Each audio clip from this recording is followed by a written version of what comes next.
Kadalasan nakikita nating dahilan kung bakit nagki-quit ang mga real estate agent ay ang wrong mindset. Maaari mo bang explain sa ating mga viewers kung bakit isa ito sa main reason bakit nagki-quit ang mga real estate agent? 80% ng ating success ay about psychology.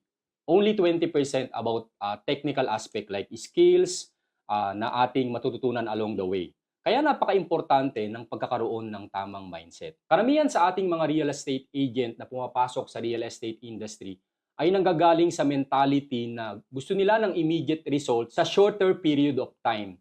Kaya marami kapag nadi-disappoint na o kung nakakaranas na ng mga problems or maybe hindi sila masyadong makabenta or maybe nahihirapan silang magkaroon ng mas maraming benta, nadi-disappoint sila at eventually naglalaylo na and then eventually nagku-quit na sila.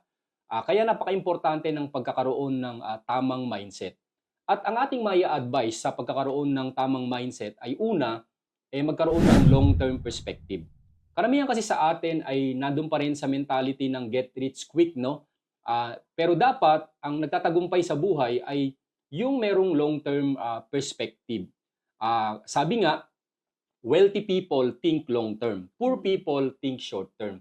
Kaya napaka-importante sa atin na magkaroon tayo ng long-term perspective na kung saan in-expect natin yung ating magiging results na aabutin tayo ng mas mahabang panahon, na it takes time. Na kumbaga, kung makakaranas ka man ng temporary setback, temporary failures, or maybe disappointments, okay lang, tanggap mo kasi nga mahaba yung panahon mo na sinet para sa sarili mo. Saka, kung titignan kasi natin, ang mga nagjo-join na real estate agent, ay iba-iba naman yan ang pinanggagalingan nila, di ba?